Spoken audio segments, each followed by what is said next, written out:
لیکن پہلے لاکر کو دیکھتے ہیں. وسیم بولا, لاکر اوپر میرے کمرے میں رکھا تھا. رات زیادہ دیر سونے کا موقع نہیں ملا تھا اور اس وقت پیٹ بھر کر کھانا کھا لیا, اس لیے کچھ سستی ہو رہی تھی.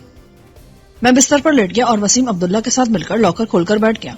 لاکر خود بھی خاصا وزنی تھا, بقول عبداللہ کے 1 من سے کم نہ تھا, اور اتنا ہی اس کے اندر وزن تھا. بڑی مشکل سے 3 افراد اسے اوپر لے کر آئے تھے. عبداللہ ایک سفید پلاسٹک شیٹ لے آیا اور انہوں نے پہلے سونے کے زیورات نکال کر اس پر ڈھیر کیے, پھر نیچے سے نوٹوں کی گڈیاں نکالی. یہ ساری 500, 1000 اور 5000 کی رقم تھی, اور گڈیوں کی تعداد 250-300 سے کم نہیں تھی. میں سوچ رہا تھا کہ ڈاکوؤں میں اتنا اتفاق کیسے ہو گیا کہ انہوں نے اپنی ساری دولت ایک جگہ رکھی تھی, اور جگہ بھی سب کے علم میں تھی. یہ جتنی بڑی مالیت کا سونا اور رقم تھی, ایسا لگ رہا تھا انہوں نے سب اسی لاکر میں چھپا دیا تھا. اس کا مطلب ہے کہ اس ڈاکو نے سچ کہا تھا کہ انہوں نے جتنا کمایا تھا وہ سب اسی جگہ چھپا دیا تھا. عبداللہ کے پاس الیکٹرانک ترازو تھا. وہ ترازو اور کچھ نوکدار اوزار لے آیا. اس دوران میں کوٹھی کا منتظم شاجی کافی لے آیا تھا. عبداللہ نے اسے بھی کام پر لگا دیا. وہ زیورات کی ڈوریاں الگ کر رہا تھا. وسیم اور عبداللہ نگیرے نکال کر خالی زیور ترازو پر رکھتے جا رہے تھے. میں دیکھ رہا تھا رفتہ رفتہ وزن بڑھ رہا تھا. 1 کلو گرام, پھر 2 کلو, 5 کلو, 10 کلو, اور جب آخری زیور بھی اس پر رکھا تو کل وزن 17 کلو گرام سے اوپر جا چکا تھا. شاجی بیزار تھا, اس لیے کام ختم کرتے ہوئے رخصت ہو گیا. اس نے اتنے ڈھیر سارے سونے اور دولت میں بھی کوئی دلچسپی نہیں لی تھی. عبداللہ نے اس کے بارے میں بتایا تھا کہ ایک حادثے میں اپنی بیوی بچوں کو گنوانے کے بعد دنیا سے اس کا دل و چاٹ ہو گیا تھا. معمولی کھاتا پہنتا تھا اور اپنی تقریباً ساری تنخواہ راہ خدا میں بانٹ دیتا تھا. وسیم نے کہا, لے جناب, 17 کلو گولڈ ہے, اس میں سے کھوٹ نکال دو تو شاید مشکل سے 10 کلو بچے گا. ہمارے یہاں عام طور سے جو سونا 22 کیرٹ کہہ کر بیچا جاتا ہے, اس میں اصل سونا 18 کیرٹ ہوتا ہے. اگر اسے خالص کر لیا جائے تو یہ 25-30% کھوٹ ہوگا. کھوٹ کا پتہ کیسے چلے گا؟ بہت آسانی سے. عبداللہ نے کہا, ہم سونا پگھلا کر خالص حالت میں لے آئیں گے اور اس کے ڈلے بنا کر فروخت کر سکتے ہیں. اس وقت سونا کوئی 45,000 کا 10 گرام تھا, یعنی 45 لاکھ روپے کا 1 کلو. وسیم نے حساب لگایا, اگر 10 کلو گرام خالص سونا نکل آیا تو صرف سونا ہی 4.5 کروڑ کا ہے. یہ رقم بھی میرے حساب سے 3 کروڑ سے زیادہ کی ہے. عبداللہ نے گڈیوں کی طرف اشارہ کیا. چلے, مرشد کا ایک اور تحفہ, ابھی تو اس کا پہلا والا مال بھی خرچ نہیں ہوا. وسیم نے سر ہلایا, لیکن اس میں سے بڑی تیزی سے خرچ ہو رہا تھا اور میں سوچ رہا تھا کہ اب اس کے بعد کیا کریں گے. آپ غیریت کی باتیں نہ کیا کریں, کیا میں نہیں ہوں؟ عبداللہ نے کسی قدر خفگی سے کہا, کیوں نہیں ہو یار, رقم کی ہی بات نہیں ہے, اصل چیز تمہارا اور دوسرے لوگوں کا خلوص ہے. وسیم نے اسے کھینچ کر سینے سے لگا لیا. ناراض کیوں ہوتے ہو یار, بس یہ دولت چیز ہی ایسی ہے, آدمی پا کر تھوڑا سا بہک جاتا ہے. عبداللہ یاروں کا یار تھا, وہ ناراض ہونے والا آدمی نہیں تھا, اس لیے فوراً مان گیا. اس نے وسیم کے ساتھ مل کر گڈیاں گنی اور مالیت نکالی تو جواب 3 کروڑ 12 لاکھ آیا تھا. رقم والا سوٹ کیس بھی یہی تھا. طے ہوا کہ اس کی رقم بھی لاکر میں منتقل کر دی جائے, کیونکہ سوٹ کیس ایسے ہی پڑا رہتا تھا. اگرچہ عبداللہ اور وسیم کے تمام آدمی قابل بھروسہ تھے, لیکن کسی کے ایمان کی آزمائش کیوں کی جائے, اس لیے سوٹ کیس کی رقم بھی اسی لاکر میں منتقل کر دی گئی اور لاکر کو کمرے کے کونے میں دیوار کے ساتھ سیٹ کر دیا گیا. کافی پی کر نیند اڑ گئی تھی, اس لیے میں نیچے آ گیا. عبداللہ نے بھی آدمیوں کی چھاٹی کی تھی, اس لیے اب صرف 3 ملازم تھے اور اس کے علاوہ خاص آدمیوں کی تعداد 6 تھی. ڈنر کے دوران ایاز آ گیا تھا, وہ بھی کھانے میں شامل ہو گیا اور کھانے کے دوران اس نے رپورٹ دی. ایک تقریباً نئے ماڈل کی ہیلکس ہے, مارکیٹ سے 50,000 کم میں مل رہی تھی. دوسری پجارو ہے, 3 سال پرانی اور سیاہ شیشوں والی, کنڈیشن بہت اچھی ہے. اس قسم کی گاڑیوں میں نقل و حرکت آسان ہوتی ہے کیونکہ پولیس سے چیکنگ کرنے والے کم روکتے ہیں. ایاز 5 لاکھ روپے لے کر گیا تھا اور اس نے اس میں سے بھی 1.5 لاکھ بچا لیے تھے. ڈنر کے بعد وہ وسیم کے ساتھ چلا گیا کیونکہ وسیم نے اس سے مزید گاڑیوں کی بات کی تھی اور اگلے دن ان کو دوبارہ مارکیٹ جانا تھا. حویلی میں موجود بائکس وہیں رہ گئی تھیں. نکلنے سے پہلے ان کی نمبر پلیٹس اتار لی گئی تھی اور انجن اور چیسی نمبر ریتی سے گھس دیے گئے تھے. ان کی مدد سے پولیس ہمارا سراغ نہیں لگا سکتی تھی.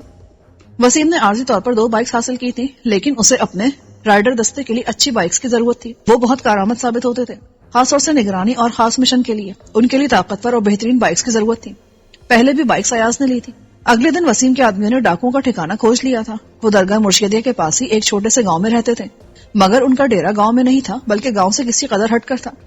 گاؤں والے ان کے بارے میں اچھی رائے نہیں رکھتے تھے. ان میں سے 5-6 تو آس پاس کے رہنے والے تھے اور 2 اسی گاؤں کے تھے. سب جانتے تھے کہ وہ مرشد کے خاص آدمی ہیں, اس لیے سب ان سے ڈرتے تھے. پولیس والے بھی انہیں جھک کر سلام کرتے تھے. انہوں نے بے شمار وارداتیں کی تھی اور اس دوران میں انہوں نے کئی افراد کو قتل بھی کیا تھا, مگر ان کے خلاف کبھی FIR نہیں کٹی. اگر کسی نے کوشش کی تو اسے نہ صرف منہ کی کھانی پڑی بلکہ پولیس نے الٹا اسے اندر کر دیا. اب سب لوگ ڈرتے تھے اور ان کے سامنے آنے سے گریز کرتے تھے. یہ معلومات تشویشناک تھی. وہ مرشد کے بہت قریبی لوگ تھے اور پولیس بھی ان کی ہمنوا تھی. یہ بات یقینی تھی کہ مالک مکان رگڑے میں آیا ہوگا اور اس سے ہمارے بارے میں پوچھ گچھ کی گئی ہوگی. وسیم اور اس کے آدمی ہوشیار تھے. عبداللہ نے اسٹیٹ ایجنٹ سے بات کر لی تھی کہ اگر کوئی اس کے پاس ہمارے بارے میں پوچھتا ہوا ہے تو اسے صاف انکار کر دینا ہوگا. اس نے عبداللہ کو یقین دلایا تھا کہ ایسا ہی ہوگا. وسیم اس کے باوجود مطمئن نہیں تھا. اس نے فیصلہ کیا کہ وہ شہری آبادی سے دوری کہیں ٹھکانہ بنائے گا اور اس مقصد کے لیے اس نے تلاش شروع کر دی تھی. جب سے جیدہ اینڈ کو کا مرشد سے تعلق سامنے آیا تھا تب سے وسیم زیادہ فکر مند تھا. اس لیے بھی کہ جیدہ اور اس کے ساتھی اپنی دولت کی خاطر سر دھڑ کی بازی لگا کر ہمیں تلاش کر سکتے تھے اور ان سے دور رہنا بہت ضروری ہو گیا تھا. ہم خاصی حد تک محفوظ تھے لیکن وسیم کو مالک مکان کے بارے میں فکر تھی. حویلی میں مانی اور بیتو سے بات ہوئی. وہ اب اداس طور واپس آنا چاہتے تھے جبکہ سویرا کہہ رہی تھی کہ ان لوگوں کا یہاں بہت دل لگا ہے اور سادے کا کہنا تھا کہ مانی کا کچھ زیادہ ہی لگ گیا.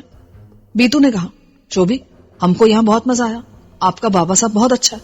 انہوں نے ہم کو بیٹا بنایا ہے. وہ کہہ رہا تھا کہ اب میں حویلی میں رہوں گا. صرف بابا اچھے لگے؟ ماں جی آپا شمی اور سویرا بھی تو ہیں. سب بہت اچھا ہے. ماں جی سویرا آپ کے بارے میں بہت پوچھتا ہے. تو وہاں رہو اور مزے کرو. اتنا دیدی لوگ مل گیا اور سب پکانے کا ماہر بھی ہے. وسیم نے اسے چھیڑا یہاں تو سارے بے دید ہیں اور کھانا پکانا کوئی نہیں جانتا. اب تو سفیر بھی حویلی میں رہے گا. نہیں ہم اب واپس آئے گا. بہت دن سے آپ لوگوں سے دور ہیں. بیتو نے فیصلہ کن لہجے میں کہا اچھا یار دیکھتے ہیں. میں نے اسے ٹالا کیونکہ میں چاہتا تھا کہ ابھی وہ اور مانی حویلی میں رہیں. پھر مانی سے بات ہوئی. اس نے بتایا کہ اس دوران میں اس نے نہ صرف حویلی کی پوری طرح الیکٹرانک سیکیورٹی کر دی ہے بلکہ بابا اور وہاں موجود افراد کو آلات کے استعمال کی تربیت بھی دی ہے. شوبھی بھائی اب ہم واپس آ جائیں. مانی نے بھی کہا تو مجھے حیرت ہوئی. کیوں برخوردار؟ تمہارے بارے میں تو کچھ اور اطلاعات ہیں کہ تمہارا واپسی کا ارادہ نہیں ہے. وہ سادیہ باجی بھی نہ بس. قسم سے سفیر بھائی کا دوسرا ایڈیشن ہے. انہوں نے وہاں جینا حرام کیا ہوا تھا اور یہاں بھی ہیں اس لیے تو میں واپس آنا چاہتا ہوں. ٹھیک ہے مگر ابھی حالات مناسب نہیں ہیں. ٹھکانے کم ہے. جیسی کو مناسب جگہ ملی اور وہاں سیٹ اپ کیا تمہیں بلا لیں گے. کوئی بات نہیں جہاں آپ ہیں ہم وہاں بھی رہ لیں گے. اتنی اجلت نہ کرو ابھی آرام سے وہاں رہو. میں سمجھ رہا تھا کہ شازیہ میں دلچسپی اپنی جگہ لیکن مانی شہر کا رہنے والا تھا اور شہر میں رہنے والوں کے لیے ایک حد سے زیادہ گاؤں میں رہنا مشکل ہو جاتا ہے. ان سے بات کرنے کا مقصد ان کو روکنا بھی تھا. ابھی یہاں ان کی ضرورت نہیں تھی اور وہ چین سے بیٹھنے والے نہیں تھے. ان دونوں کو باہر کے کھانوں کا چسکا تھا. زیادہ باہر گھومنا یا غیر متعلقہ افراد کی آمد و رفت خطرے سے خالی نہیں تھی. فارم ہاؤس میں صبح شام کھانے کی چیزیں ڈیلیور کرنے والے آ رہے ہوتے تھے. وہ جی ٹی روڈ پر ایک ایسی جگہ تھا جہاں آس پاس کوئی گھر نہیں تھا لیکن یہ عین شہر تھا اور یہاں اس قسم کی آمد و رفت ٹھیک نہیں تھی. دوسرے مجھے یقین تھا کہ مرشد کے آدمی حویلی کے آس پاس ہوں گے. بے شک وہ حویلی میں گھس نہیں سکتے تھے لیکن دور سے تو نگرانی کی جا سکتی تھی. میں نہیں چاہتا تھا کہ مانی یا بیتو یا کوئی بھی فرد حویلی سے بغیر حفاظت کے نکلے. جب ان دونوں کو بلوانا ہوتا تو یہاں سے وسیم اپنے آدمیوں کو بھیج کر ان کی حفاظت کا بندوبست کر سکتا تھا. ان کا اکیلے آنا درست نہیں تھا اس لیے میں نے ان کو منع کر دیا. وسیم اپنے کام نمٹا لیتا تو ان کو لینے کے لیے آدمی بھیج سکتا تھا. فی الحال اس کے آدمی جیدہ گروپ اور درگاہ مرشدیہ کی نگرانی کر رہے تھے. وسیم نے بائکس حاصل کرنے کے بعد 4 آدمی لگا دیے تھے اور وہ 12 گھنٹے کی شفٹ میں ڈیوٹی دے رہے تھے. ہمارے مکان چھوڑنے کے تیسرے دن رپورٹ آئی کہ جیدہ کے آدمی کسی شخص کو اغوا کر کے اپنے گاؤں والے ڈیرے پر لائے ہیں. میرے ذہن میں فوراً خیال آیا کہ کہیں وہ بیچارہ مالک کے مکان نہ ہو. اگر وہ وہی تھا تو اس کی عافیت خطرے میں تھی اور ہم اسے بچانے کے لیے کچھ نہیں کر سکتے تھے. صرف دعا کر سکتے تھے کہ وہ خیر خیریت سے رہے اگرچہ ذرا مشکل ہی لگ رہا تھا. وسیم نے یقین سے بتایا تھا کہ مکان کا مالک اس کے بارے میں کچھ نہیں جانتا اور صرف 2 بار اس سے ملاقات ہوئی تھی. اس کا شناختی کارڈ جعلی تھا اور وسیم کی شیو بھی بڑھی ہوئی تھی. پھر اس نے سادہ شیشوں والی اینک لگا لی تھی. وہ وسیم کے بارے میں کچھ نہیں بتا سکتا تھا کہ مکان کس کو دیا تھا. شام کو وسیم آیا تو پریشان لگ رہا تھا. کیا ہوا؟ فکر مند لگ رہے ہو؟ شہباز میں نے تصدیق کر لی ہے. جیدہ کے آدمیوں نے مالک مکان کو اٹھا لیا. مجھے خطرہ وہ تشدد کر کے اسے مار نہ دیں. ہم کیا کر سکتے ہیں؟ ہم کر سکتے ہیں لیکن کیونکہ اس سے ہمارا براہ راست کوئی تعلق نہیں ہے اس لیے کرنا نہیں چاہتے. وسیم نے تلخی سے کہا شہباز صاحب میرا ضمیر مطمئن نہیں ہے. وہ عام آدمی ہے, بیوی بچوں والا ہے. اس کی 3 بیٹیاں ہیں جو اپنے باپ سے بہت محبت کرتی ہیں. جب میں اسے مکان کی بات کر رہا تھا تو مستقل ان کے فون آ رہے تھے. وسیم بہت مضطرب لگ رہا تھا. اگر تم چاہتے ہو تو ہم اسے بچانے کی کوشش کر سکتے ہیں لیکن کیا یہ اس کے ساتھ مزید دشمنی نہیں ہوگی؟ فرض کرو ہم ابھی اسے چھڑا لیتے ہیں لیکن بعد میں اسے کون بچائے گا؟ یہ تو ایک طرح سے تصدیق کرنے والی بات ہوگی نا کہ اس کا ہم سے تعلق ہے. یہ سب بات کی بات ہے. میری چھٹی حص کہہ رہی کہ وہ بہت شفاق لوگ ہیں اور پھر ان کی اتنی بڑی دولت چھن گئی ہے. اس کی واپسی کے لیے انہیں 10 لوگوں کو بھی قتل کرنا پڑا نا تو وہ یہ بھی کر سکتے ہیں. یعنی ہمیں ایکشن کر کے اسے وہاں سے نکالنا ہوگا. بالکل. اور یہ مرشد کے لیے دھچکا بھی ہوگا. اسے اپنے اہم بندوں سے محروم ہونا پڑا.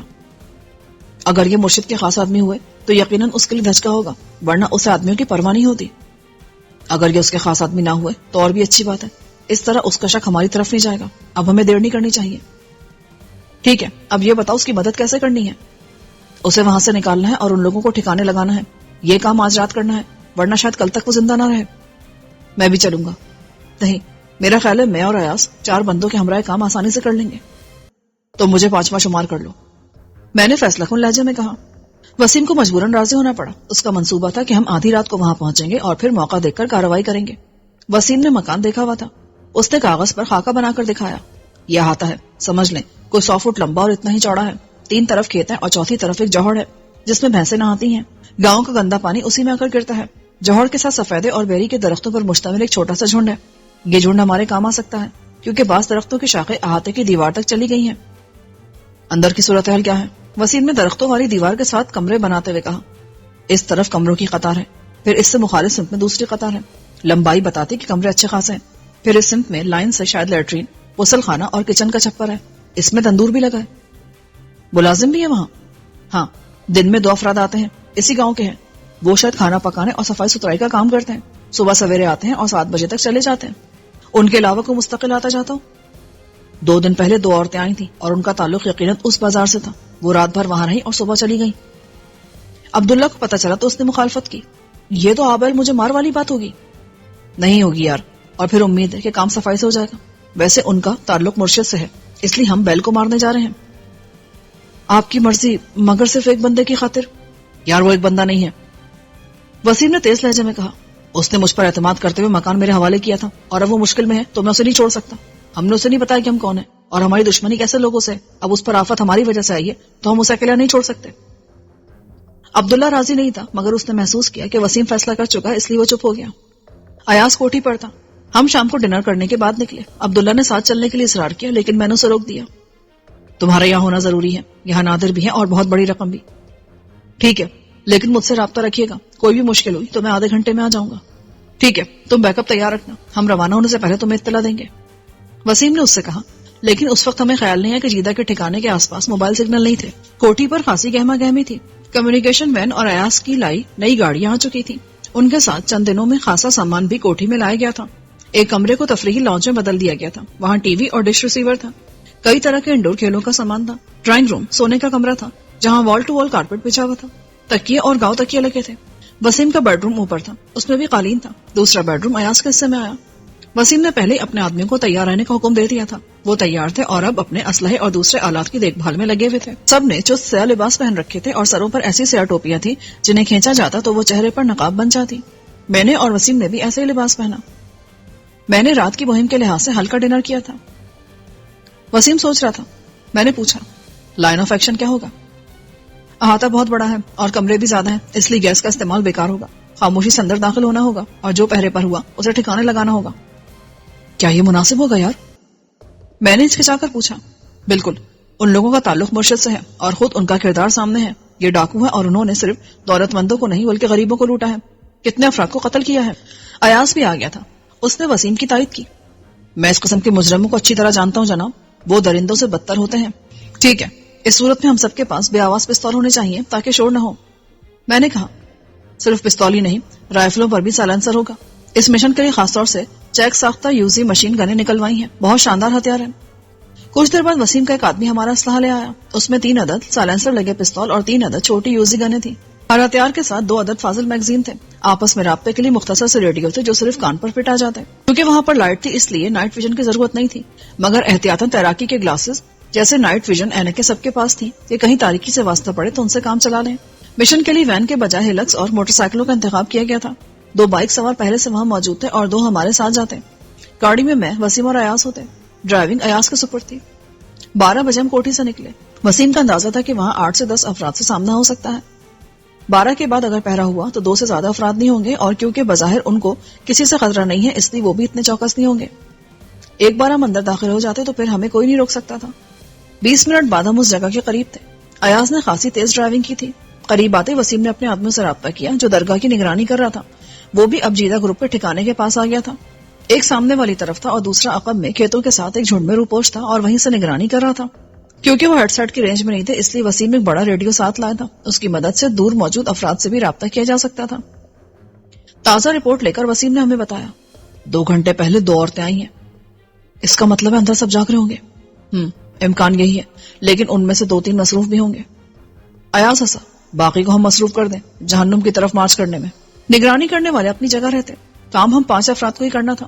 ہیلکس اور بائک ایسی جگہ چھوڑ دی جہاں سے ہم آسانی سے واپس آ سکتے تھے.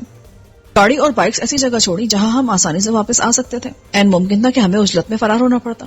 ایاز کا یہ فیصلہ ہوا کہ وہ باہر رہے گا. اس نے احتجاج کیا. مگر کیوں؟ تاکہ ہماری طرف سے سگنل ملتے ہی گاڑی احاطے کے پاس لا سکو.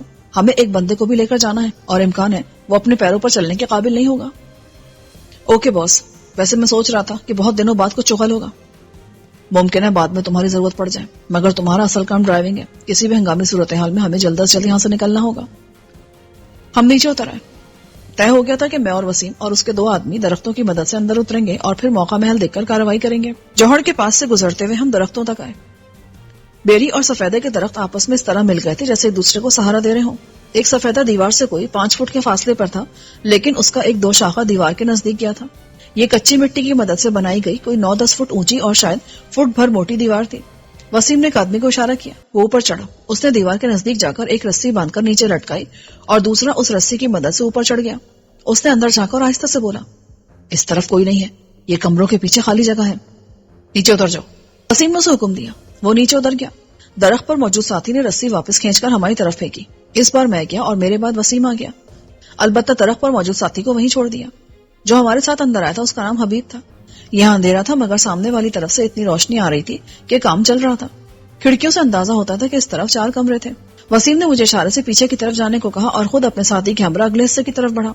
میں پیچھے جانے لگا اور جب کسی کھڑکی کے پاس سے گزرتا تو نیچے بیٹھ جاتا. کوئی اتفاقاً بھی کھڑکی کھول سکتا تھا اور ایسا ہی ہوا. میں کھڑکی کے نیچے سے گزر رہا تھا کہ اچانک وہ کھلی اور کسی نے کھنکار کر بلغم تھوکا. میں دیوار کے ساتھ چپک گیا. شکر ہے کہ بلغم مجھ پر نہیں گرا. اور جلدی آنا، ابھی دوسروں کو بھی بھگتانا ہے. ایک بوجھل نسوانی آواز نے بتایا کہ اس کمرے میں کیا ہو رہا تھا. آدمی نے کھڑکی بند کی اور واپس چلا گیا. میں آگے سرکا اور عقبی حصے کی طرف جا نکلا. دیوار کے کونے سے جھانک کر دیکھا. اس طرف کچھ آگے لیٹرین، غسل خانہ اور اس سے آگے باورچی خانے کا چھپرا تھا. کوئی آدمی نظر نہیں آ رہا تھا. میں نے سرگوشی کی. وسیم، اس طرف کوئی نہیں ہے. سامنے گیٹ کے ساتھ 2 بندے بیٹھے پی رہے ہیں، مگر یہاں سے فاصلہ زیادہ ہے. گولی درست جگہ نہیں لگی تو دوسرے ہوشیار بھی ہو سکتے ہیں. وسیم نے جواب دیا، ٹھیک ہے، میں ان کو اس طرف بلاتا ہوں. میں لیٹرین کی چھت پر کنکر پھینکوں گا. میں نے کہا.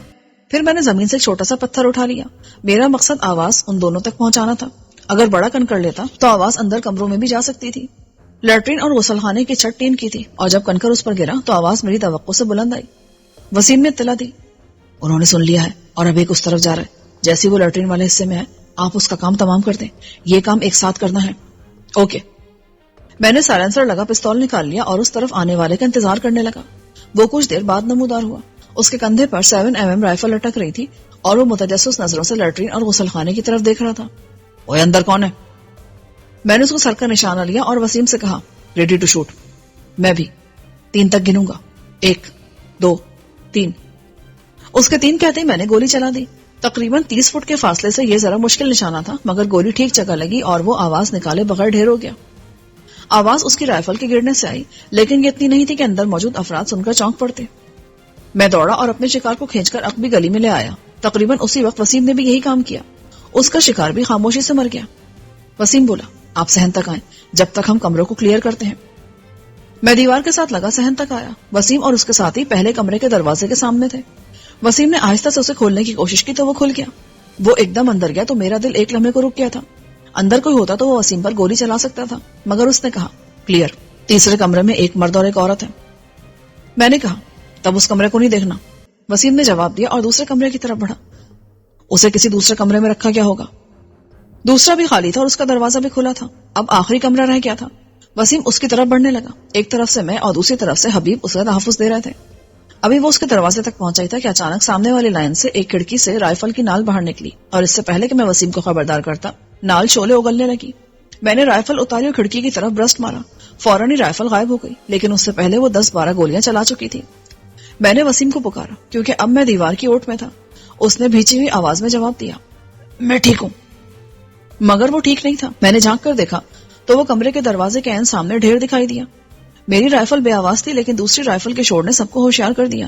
اب سب اندر ہی اندر چلا رہے تھے اور ایک دوسرے سے پوچھ رہے تھے کہ ہوا کیا ہے، لیکن کوئی باہر آنے کو تیار نہ تھا. میں نے حفظ ماتقدم کے طور پر کمروں کی طرف ایک برس چلایا اور وسیم کی طرف بھاگا. وہ دیوار سے ٹکا بیٹھا تھا. اس کے دائیں ران سے خون بہ رہا تھا. اس دوران میں اندر موجود افراد نے اپنے ہتھیار سنبھال لیے تھے. کسی نے شارٹ گن سے فائر کیا تو گولی اس کمرے کے دروازے پر لگی جس کے ساتھ وسیم بیٹھا تھا. گولی نے دروازے میں سوراخ کر دیا اور مجھے فوری خیال آیا دروازے کے باہر تالا پڑا تھا. میں نے پستول سے کنڈی کے آس پاس کئی فائر کیے اور بالآخر وہ ٹوٹ گئی. میں نے دروازہ اندر دھکیلا اور وسیم کی جیکٹ کا کالر تھام کر اسے گھسیٹ کر اندر لے آیا. دیوار کی آڑ میں ہم کسی قدر محفوظ ہو گئے تھے. اس دوران میں حبیب دیوار کی آڑ سے سامنے والے کمروں کی طرف فائرنگ کر رہا تھا. اس سے بھی ہماری بچت ہوئی ورنہ ہم سامنے تھے اور ہمیں آرام سے شوٹ کیا جا سکتا تھا. ایاز بار بار پوچھ رہا تھا کہ کیا ہوا ہے. میں نے اندر آ کر اسے بتایا. ہم ٹریپ ہو گئے ہیں. میں اور وسیم ایک کمرے میں ہیں. وسیم زخمی ہے. اسی لمحے مجھے احساس ہوا کہ ہم کمرے میں اکیلے نہیں تھے. وہاں کونے میں کوئی بیٹھا تھا. کیونکہ اندر روشنی نہیں تھی اس لیے اندر آتے احساس نہیں ہوا. میں نے پستول کا رخ اس کی طرف کیا تو وہ جلدی سے بولا, مجھے مت مارو, میں ان کا ساتھی نہیں, قیدی ہوں. یہ مالک کے مکان ہے. وسیم آہستہ سے بولا. میں نے ایاز سے کہا, ہمیں یہاں سے نکلنا ہوگا لیکن کوئی اندھا قدم مت اٹھانا. ابھی دشمن کی طاقت کا درست اندازہ نہیں ہے. وسیم نے حبیب سے کہا, تم کہاں ہو؟ میں گیٹ والی سمت میں ہوں. ٹھیک ہے وہیں رہو, اور اگر کوئی خطرہ محسوس کرو تو واپس چلے جانا. نہیں, ہم آپ کو چھوڑ کر واپس نہیں جائیں گے. ایاز کی آواز آئی. میں نے وسیم کے زخم کا معائنہ کیا. گولی ران کے اندر تھی لیکن اس نے ہڈی کو نقصان نہیں پہنچایا تھا.